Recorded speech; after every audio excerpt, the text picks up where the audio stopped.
Welcome to the Humble Hoof podcast. My name is Alicia Harlov. This is a podcast for both horse owners and hoof care professionals, offering discussions into various philosophies on the health of the hoof and soundness of your horse. Please check us out on Facebook or at thehumblehoof.com. I first heard of Christina Cline from one of my favorite books, The Essential Hoof Book. She co-authored it with Susan Kaufman, and if you don't already have a copy, pause this episode, go to Amazon and order it. It's a must-have for owners and professionals alike to reference for what a healthy hoof is and common distortions and pathologies. A year or two ago, Christina did a webinar for progressive hoof care practitioners, or PHCP, on club feet and what causes them and ways to approach them. Lately, I've been hearing more and more about people struggling with club-footed horses, so I reached out to Christina to see if she would offer some insight on the topic. So I was wondering if you could give a little bit of background into how you got started in hoof care, because, I know that you co-wrote the Essential Hoof Book. Correct. So where did you start and how did it end up, getting to the point where you co-authored a book? Well, it's kind of an unsexy story, really. I know people get into barefoot trimming because they're rehabbing a chronically lame horse or something like that. And then a different trimming approach totally fixed the horse or whatever. And honestly, I got into trimming I was having problems coming out, getting a farrier to regularly come out to trim my two horses. And one of them was a youngster not being ridden, but my mare had really great feet, was never sore. But every time I did get a farrier out, they wanted to put shoes on her because I was riding on the trails a lot. And I'm like, but she's never sore, so why would I do that? And at the time, I owned a health food store, and quite a few of my clients were horsewomen. And I talked to a couple of them, asking if they had a referral for a reliable farrier. And a couple of them had the audacity to suggest that I could trim my own horse's feet. Mm-hmm. And I was like, holy cow, no, I can't do that. That's rocket science. I ended up getting Jamie Jackson's books and started learning figuring out how to trim on my own because there was nobody really in the area. Marjorie Smith from The Barefoot Horse coached me online a bit. And I started trimming my own horses. I really enjoyed it and decided to apply to what was then the American Association of Natural Hoof Care Practitioners. Got certification through that and then been trimming professionally ever since. So you're still trimming professionally too? Yeah, that's my full-time job. It has been for almost 2 decades now. Wow. And so you were like writing the book in between also working full-time and trimming. Yeah. Wow. Yeah. Yeah. It was a great experience. I don't know that I've got that much time in the rest of my life to do it again, but yeah. Great. It was a great experience collaborating with Susan. Yeah, so that's really cool. I love it. I mean, I've read it. I still reference it a lot, especially with clients or with even, people on Facebook or anyone I'm talking to. It's such a great resource. Oh, thanks.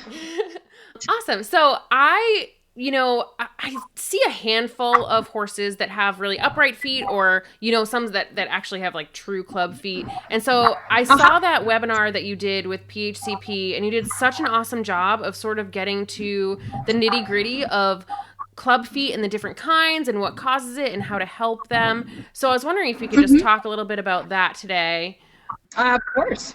Awesome. And so before we get talking about like club feet, I was hoping that you could talk a little bit about the difference between a true club foot and maybe a high foot on a high-low horse. Yeah, and that's going to be a little bit of there may be different people have different semantics around it. I don't know that there's one standard definition of what constitutes an actual club versus like a high-low. I look at high-low as more of a minor discrepancy. Maybe a grade 1 or grade 2, quote-unquote, club, Dr. Rick Redden's scale, that I might just call a high-foot, high-low type horse. And then what I call a club is just a matter of degrees steeper than that, like a grade 3 and grade 4 that are really pronounced soda can structure, very upright. Some other people in the profession might call any kind of discrepancy in a high-low horse, a club foot and a low foot. I prefer to use the term a higher heel unless it's really extreme, just because it kind of freaks owners out a lot of times, and I'm not there to scare them. If you kind of diagnose a clubfoot, a lot of them will kind of overreact and think there's something terribly wrong with their horse when usually there's not. It's just two asymmetrical feet. Yeah, and same along those lines, I'll often say to owners, well, especially because I don't want to misspeak when I say that a foot is a club foot. So sometimes I'll just say like, oh, this is a really upright foot as opposed to like the low foot. So I totally get what you're talking about there. So yeah, if you have a foal then that vet has seen the horse, there's definitely some issues with their feet. What can you start with at that young age to see if you can try to mitigate that to becoming a true club as they get older? Right. If they start in, foals will typically, if they're going to develop high-low syndrome, like one higher heel than the other, they'll typically start to develop that between 2 and 6 months of age. They're not born that way with one high heel and one low heel. They come out of the womb symmetrical, but then as they grow and develop, they become asymmetrical. A few things to check off the list is to make sure that the youngster is not being overfed, too rich of a diet, too many calories that's making them grow a little too fast. Another thing to look out for is if there was any injury that caused them to move asymmetrically. Posture is another thing to address. For instance, if they habitually start putting the left foot forward to graze and putting the right foot back, and they just develop kind of a comfort with that, it feels like a more natural posture to them and they won't switch. Keeping an eye on that and then doing exercises to help them change their posture, basically stretching the high heel leg forward. For instance, there's a lot of different kind of physiotherapeutic exercises that can be done to help the horse regain postural symmetry. Getting a body worker in there to check for any muscular adhesions or get the chiropractor out there to take a look if something's out of whack. Those are a few of the starters for a young foal. Diet, body work, postural asymmetry. And do you suggest a shorter cycle in those instances? Definitely. Usually for these, I'd like to trim them like every 2 to 4 weeks, depending on how fast the youngster grows, but really staying on top of the heel that wants to pop up. And if the owner will get involved and can take a few rasp strokes on the heels every week, that would be great too. It depends on the owner's comfort level if they want to pick up and wield a rasp. And have you seen this like completely resolve horses that might have become, really clubby if they hadn't been addressed this way when they were young? Yeah, it does. Most of the time, if you really look hard, you'll still be able to see a slight asymmetry. But if the owner is really diligent, I've seen a number of foals that were going asymmetrical. The symmetry started returning. Again, I think if you looked really hard, you could find a slight asymmetry, but it definitely didn't get out of control. I'm just thinking about this one. I mean, he's 2 years old, so he's a little older. This one horse that I trim who's really upright on both fronts. And, is there a certain age where that's, kind of what they have and you can't really do anything about it at that point? Or do you find them to be a little bit, malleable and changeable even when they're older? And you said that horse is 2 and it's a bilateral club foot? Yes, yeah. Was this horse born with contracted tendons? I'm not sure. She bought him as a yearling. Oh, okay. Because that might be something totally different. If the foal was born with contracted tendons, contracted muscles technically, and had a flexural deformity, that's something different that may or may not be fixable. That's got a pretty strong genetic component to it. If it's both front feet that are really upright, the window of opportunity probably closed on that a little while ago. Never say never, but that horse has had a significant amount of time to grow that way, and the coffin bones grow, reflecting a really club-footed upright presentation. I've seen some adult horses, though, go from like wildly divergent front feet to fairly similar. That happened like when the horse got turnout, wasn't confined in a stall, was starting to be ridden by a better rider who could help the horse regain postural symmetry. But in the end, it's going to depend on the shape of both coffin bones. If the horse has had a really pronounced high-low, for instance, through their developing years, through, age 6-ish, when the horse finally reaches maturity, if the coffin bones in the front feet are wildly different shaped, you're never going to get symmetrical front feet because the shape of the foot has to follow the shape of the coffin bone. If the coffin bones are fairly similar, then yeah, there's a good chance with body work or dentistry or physiotherapeutic exercises and stuff like that, you can get the front feet to harmonize quite a bit. And you actually reminded me of something else that you talked about in your webinar. How do you know the difference between an actual congenital club foot that is, has a genetic component and a club foot that might have, came about through trimming or, posture incorrect hoof care?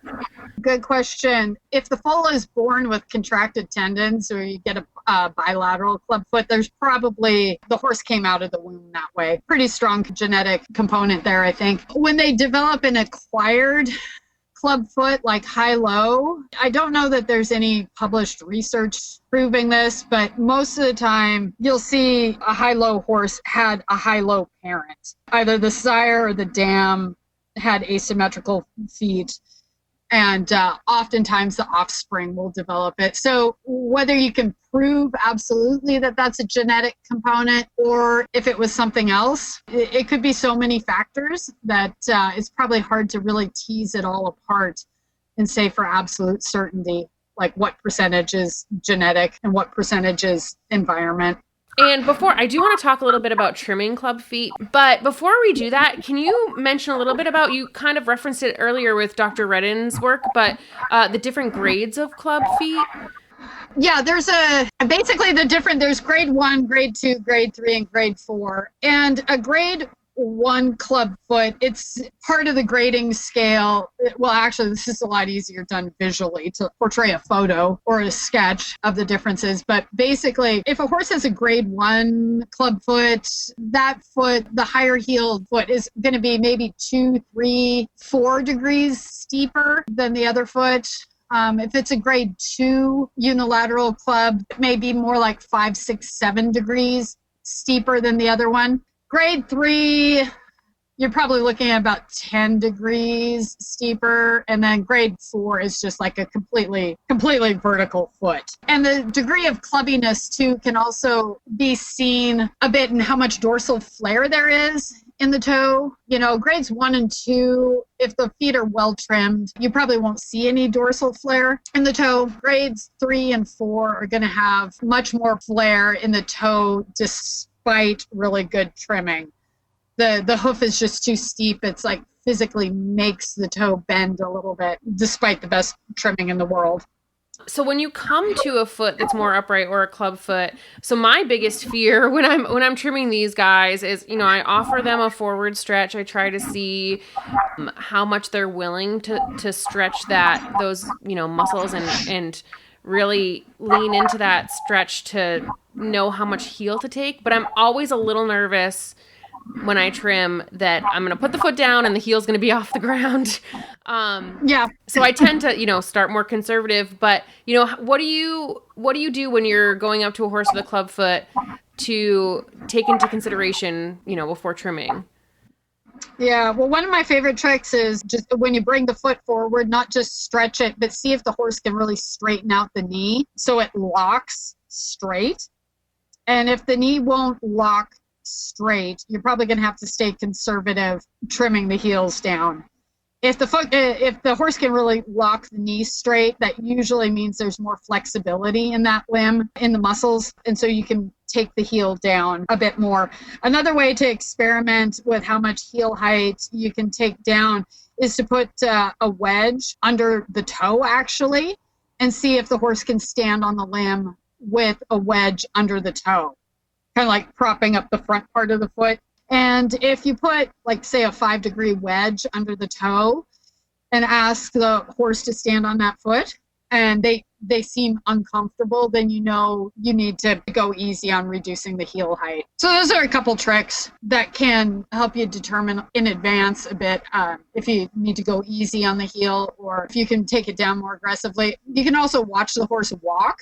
And some club-footed horses will really, especially if they've got like a grade 4 club, they always land toe first.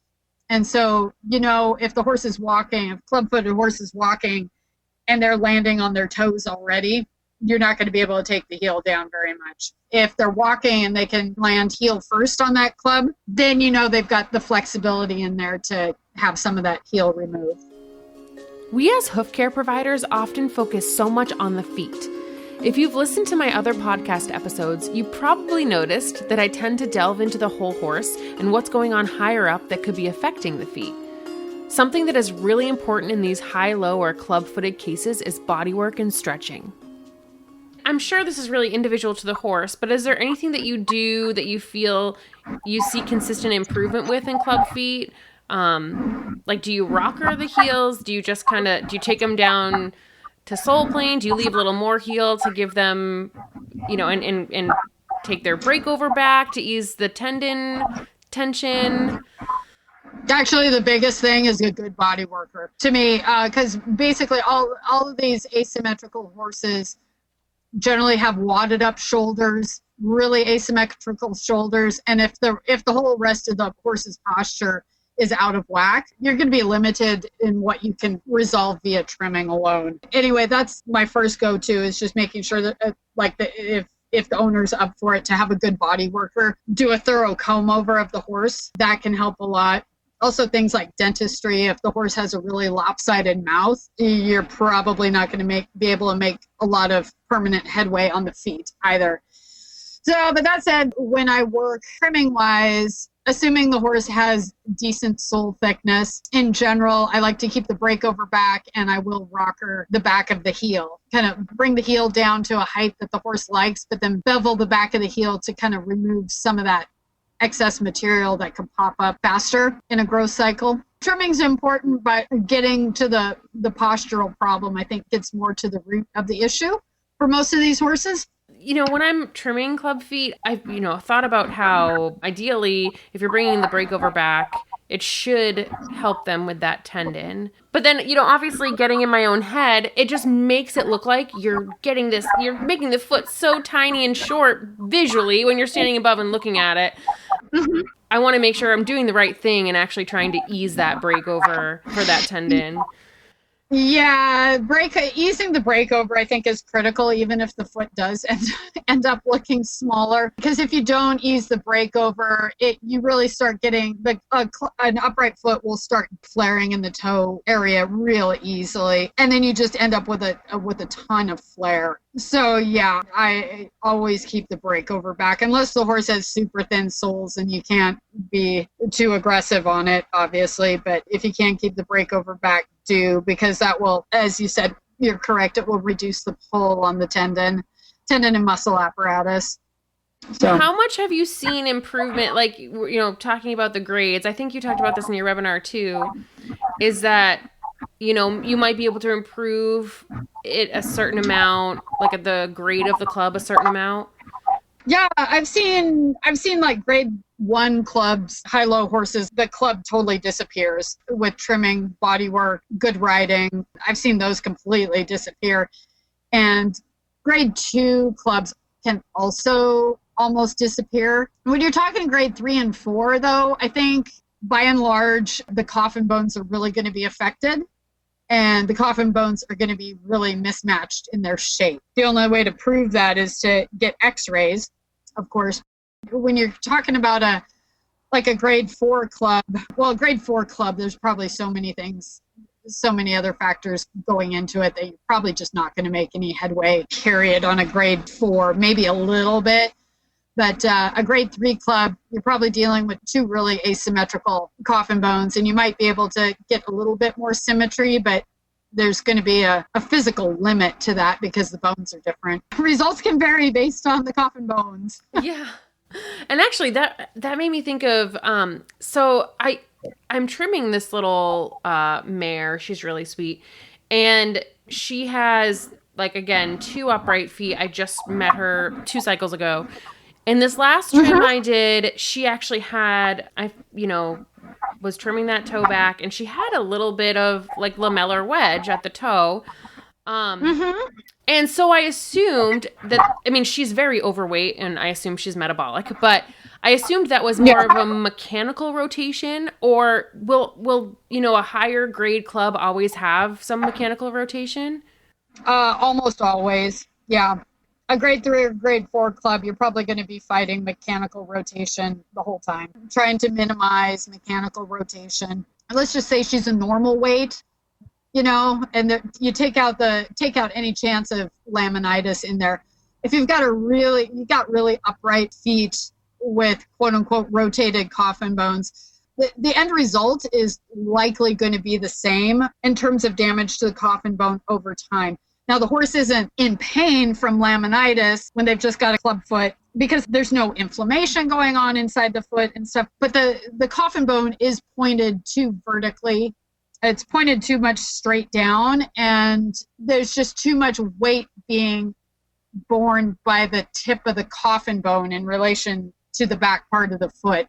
And so it is, grade 3, grade 4 club. The coffin bones on those horses are going to be way, way, way more prone to demineralization, forming a ski tip and whatever. So it's, in the end, the damage to the coffin bone can be similar on an x-ray, though the horse may not be chronically lame like a laminitic horse would be. And actually, is there anything you can do to prevent that demineralization in these club feet?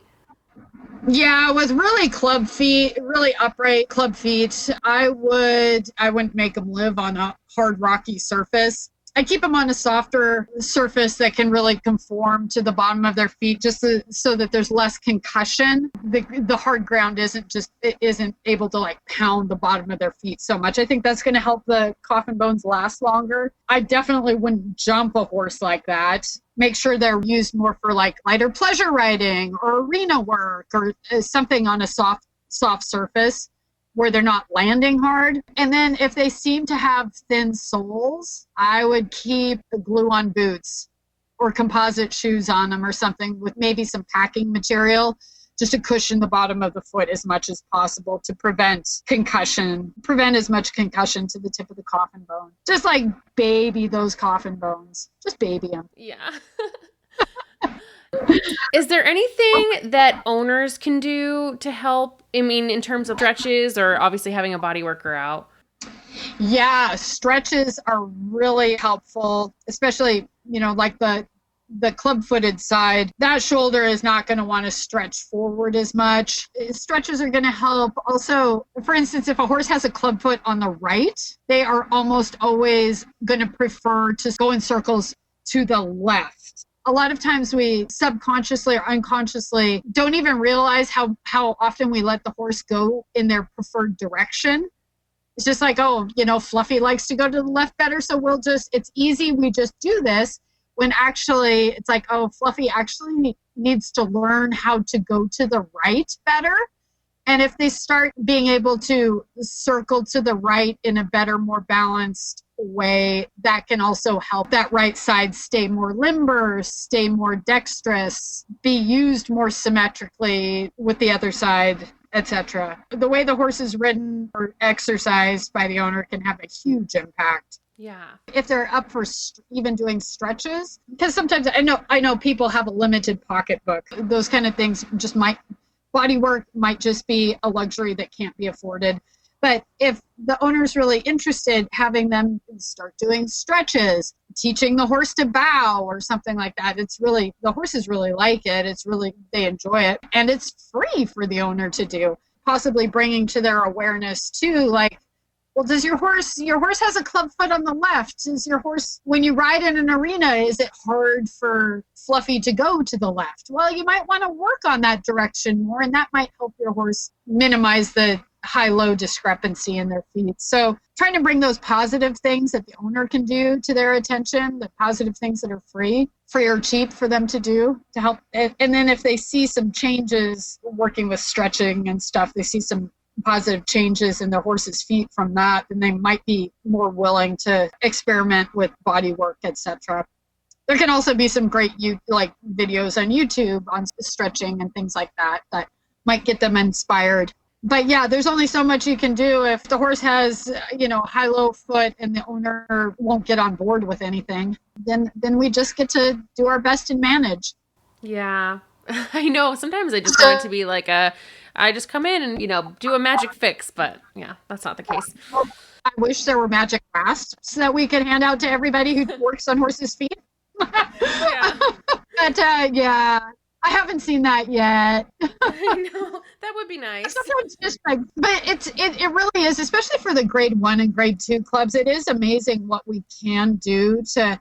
You might not be able to totally correct it, but by good trimming, and I should say, I know earlier I mentioned the first thing I would do is try to get a body worker or what out there, but that's not to discredit that what we do on the bottom of the foot is really important. Actually, keeping breakover back on both feet is hugely important. And the way we address flares and the way we address heel height on both the club foot and the lower foot can really bring a lot of symmetry. It can make the feet look a lot more similar than by a horse just getting a quote unquote pasture trim where they're, the breakover is left a little bit long. So visually, we can still do a lot to make it better. And then with the breakover back better on both feet, can help the horse move optimally with what it's got. So yeah, actually when I think about it, it's like I treat, in a way, it's like I treat the high foot the same as I treat the low foot. It's like bring breakover back as far as you can and keep the heel down as far as you can. Yeah.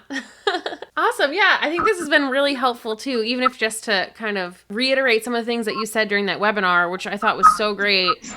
Oh, thanks.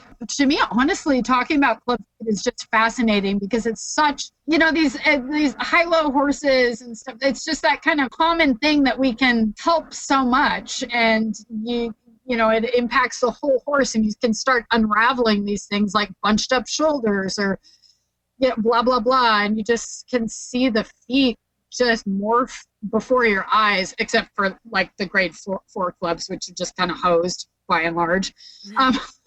But those are kind of the you just, in the big scheme of things, you see a lot of 1s and 2s and stuff, and we can really help those horses move so much better. So I like geeking out on it. Yeah, definitely. So. All right. Well, again, thank you so much. Okay. And I'll try to get this to you as soon as possible. Okay. Super. Right, have a good night.